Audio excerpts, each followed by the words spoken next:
हर साल लाखों कांवड़िए करते हैं जलाभिषेक। ऋषिकेश में स्थित नीलकंठ महादेव मंदिर भगवान शिव को समर्पित सबसे प्रतिष्ठित मंदिरों में से एक है। इस मंदिर की नक्काशी देखते ही बनती है और इस मंदिर तक पहुंचने के लिए कई तरह के पहाड़ और नदियों से होकर गुजरना पड़ता है। साथ ही यह मंदिर प्रमुख पर्यटन स्थल में से एक है।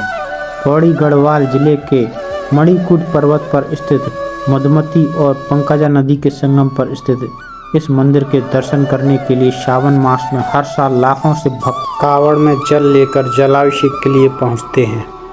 ऐसी मान्यता है कि जो भक्त नीलकंठ महादेव पर सावन माह में जल चढ़ाता है, जल समर्पित करता है, उसे मोक्ष की प्राप्ति होती है।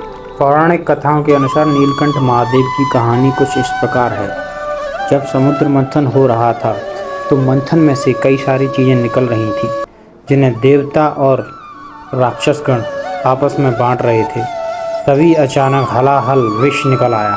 हलाहल विष की वजह से सृष्टि में हाहाकार मचने लगा। सृष्टि के विनाश को रोकने के लिए भगवान महादेव ने उस विष को धारण किया और पीने लगे।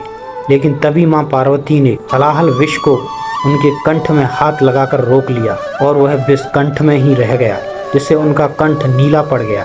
तभी से भगवान शिव को नीलकंठ महादेव के नाम से पुकारने लगे। हलाहल विष को धारण करने के बाद भगवान के कंठ में उष्णता और गर्मी बढ़ने लगी, जिसे देखकर भगवान ने एक शीतल जगह को चुना और वह ऋषिकेश नदियों के बीच में शीतल जगह को समाधि के लिए चुना और 5000 वर्ष तक समाधि पर बैठ गए। यह देखकर पार्वती माता चिंतित होने लगी और वह भी समाधि पर बैठ गईं। यह देखकर देवतागण भी चिंतित होने लगे और सभी ने महादेव को समाधि से उठाने का प्रयास किया और उनके ऊपर जल समर्पित किया।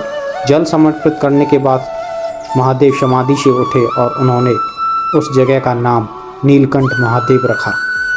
बोलो नीलकंठ महादेव की जय। अगर आप भी सच्चे सनातनी हैं तो आज ही हमसे जुड़ें। धन्यवाद।